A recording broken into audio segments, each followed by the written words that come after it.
Mukana taram no oksa bukulay na nasisu ako'y video ano ba amatang PayPoint India hariba ako'y PayPoint India hariba asigumraba ako'y AEPS service financial service asibu sinabiriba retailer ano ba siniramukta ay video amatang pulang laksari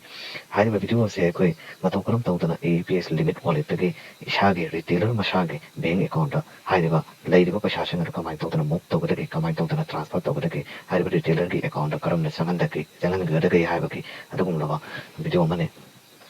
aduga loina ꯑꯩꯈꯣꯏꯒꯤ wallet ꯑꯅꯤ ꯂꯩꯒꯅꯤ ꯍꯥꯏꯔꯤꯕ ꯋꯥꯂꯦꯠꯁꯤꯡ ꯑꯁꯤ ꯀꯔꯤ ꯀꯔꯤꯅꯣ ꯍꯥꯏꯐꯦꯠ ꯁꯝꯂꯞꯄ ꯑꯩ ꯍꯥꯏꯖꯔꯛꯀꯦ ꯑꯍꯥꯟꯕꯗ ꯋꯥꯂꯦꯠ ꯁꯤꯗ ꯋꯥꯂꯦꯠ ꯑꯃ ꯀꯣ ꯋꯥꯂꯦꯠ 1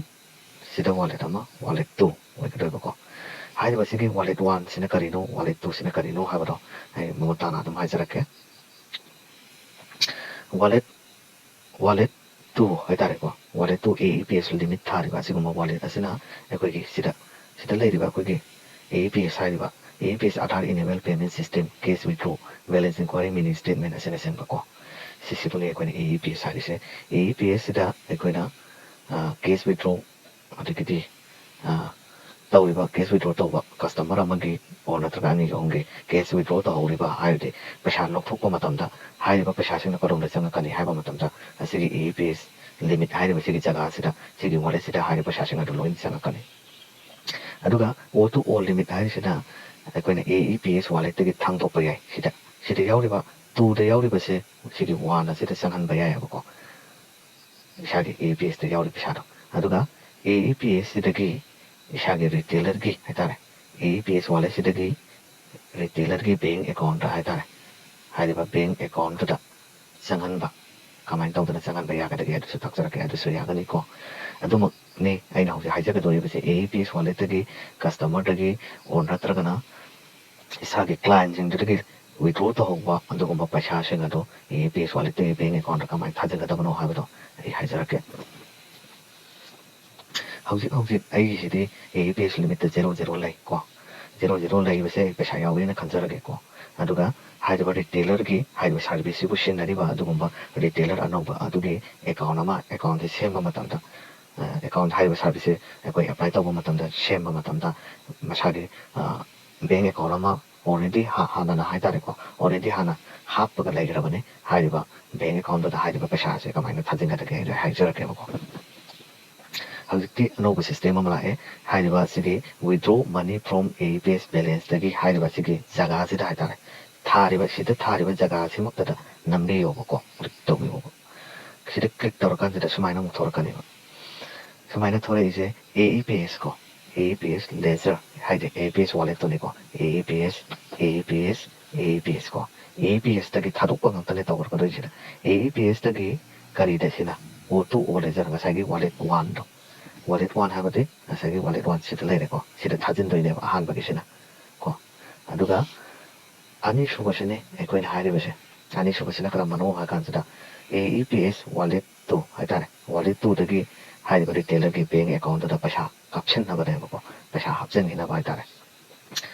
ꯑꯗꯨ ꯑꯣꯏꯇꯥꯔꯒꯗꯤ ꯁꯤꯒꯤ ꯑꯅꯤꯁꯨꯕ ꯅꯝꯕꯔ 2ꯁꯤꯗ ꯀ꯭ꯂꯤꯛ ꯇꯧꯔꯣ ꯀ꯭ꯂꯤꯛ ꯇꯧꯔꯀꯥꯟꯁꯤꯗ IMPSꯇ ꯇꯤꯛ ꯂꯩꯔꯦꯀꯣ ꯁꯤꯗ NFTꯗꯁꯨ ꯌꯥꯏ NFTꯗ ꯇꯤꯛ ꯂꯩꯔꯦ NFTꯁꯤꯗ पैसा charges लुपा 5 ꯇꯤꯡꯕꯗ ꯇꯤꯡꯉꯔꯣꯏ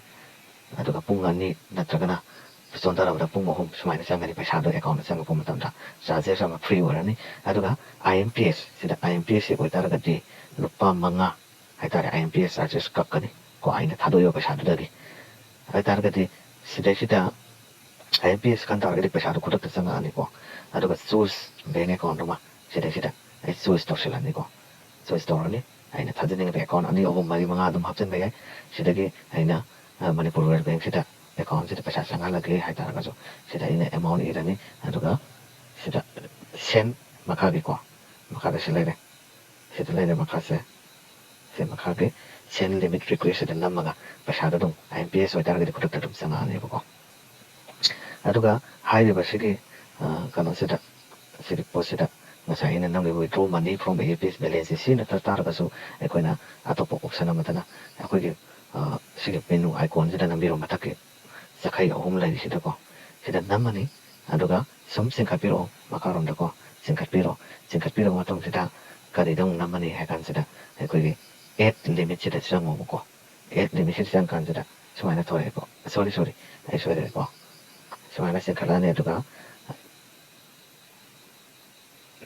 withdraw money from withdraw money from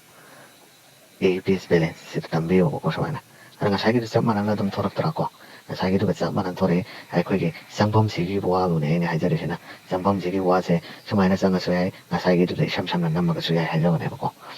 I'll target as my daughter.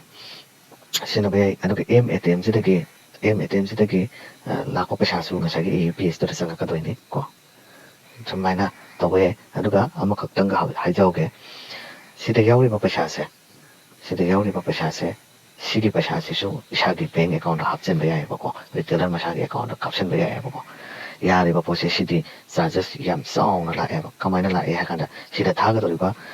pesa mode of payments na kari no hakan sida money transfer ne sida ama yorongani sida ko sibune ko DMT kan hai ba direct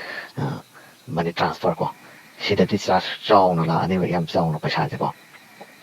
charges song la ne tare money transfer sida sang ba tar ga di sida yauri ba wallet one da yauri ba pesa sikap tamak ai ki money transfer da yagani ba ko sida yauri ba pesa sidi money transfer to ba yaroi ba sida money transfer option sida sang ba yaroi ba ko money transfer to ro pada sat khidori ba pesa se wallet one sida gi ne sidi ai ki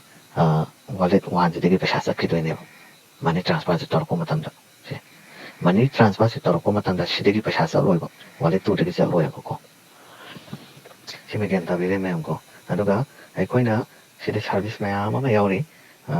mobile recharge yauri DTH recharge yauri aduga cable TV gi recharge yauri ko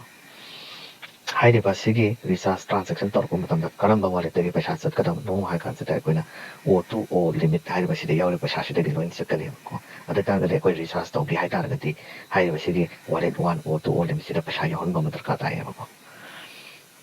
sumain to da electric gas ki adagiti insurance ki premium thiba LIC premium payment tauba asina singse aikogi sigi wallet karamba wallet O2O limit wallet one sidagi chakani bako haiba APS wallet dagi chalaro bako asamain tawdana haiba retailer anauba singi damakta haiba video si yamna kana gani na khale kariguma retailer anauba sing kanai haibi targadi kanai haina khanbi targadi haiba video si subscribe adagiti channel si subscribe amati video si share tawthokpio aduga comment section da isagi gyan ta dabasin haibiramo asamain tawdana haiba makataba hena video to be makada adongi akang kangda naina badogi matung ina makata na video semjara pagi chance samse phangje gani haitare masi haira thank you matang sir